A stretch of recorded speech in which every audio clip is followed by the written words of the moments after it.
পঞ্চায়তভাৱে সুন্দৰভাৱে সমাপন কৰি যাব পাৰে। আপোনালোক সকলোকে পুনৰবাৰ ধন্যবাদ জনাই মই মোৰ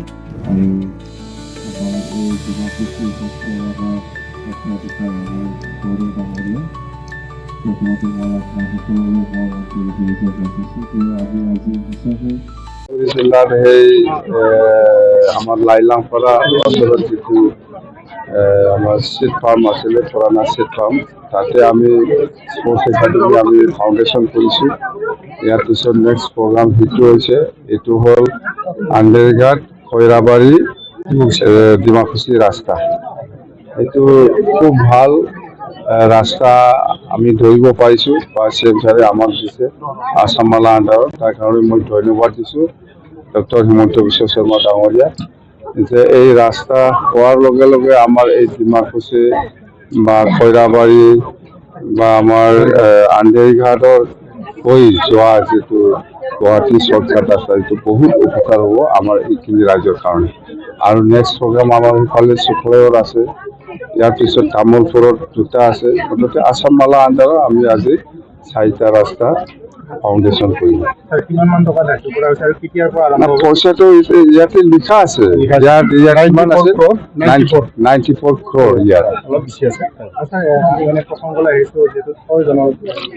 6 জনগোষ্ঠীৰ ক্ষেত্ৰত দিয়া নিদিয়া মালিক মই নহয়।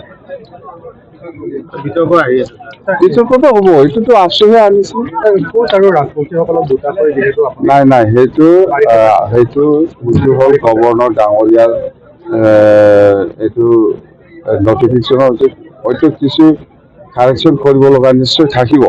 এইটো লৈ ইছ্যু কৰিব নালাগে, এইটো এই সমস্যাটো সমাধান হ'ব। বিশ্বজিৎ ৰায় বিটিচিৰ বাসিন্দা নহয় বুলিও নাই এইটো নাই এইটো এই মানুহটো বিটিচিৰ বাসিন্দা হয় নহয় বা কৰাৰ এনেকুৱা নমিনেটেড মেম্বাৰ দিব পাৰে নোৱাৰে সেইটো আইনগতভাৱে চাব লাগিব। যিহেতু গভৰ্ণৰ ডাঙৰীয়াই নটিফিকেশ্যন দিছে, তো আইনগতভাৱে যদি নাপায় সেইটো নাপাব। ইয়াত কোনো আপত্তি নাই বা আমি সেই আইনটো হাতত লৈ পেলাই আমি কাম নকৰিম। আৰু এখন কাউন্সিলত তেখেতে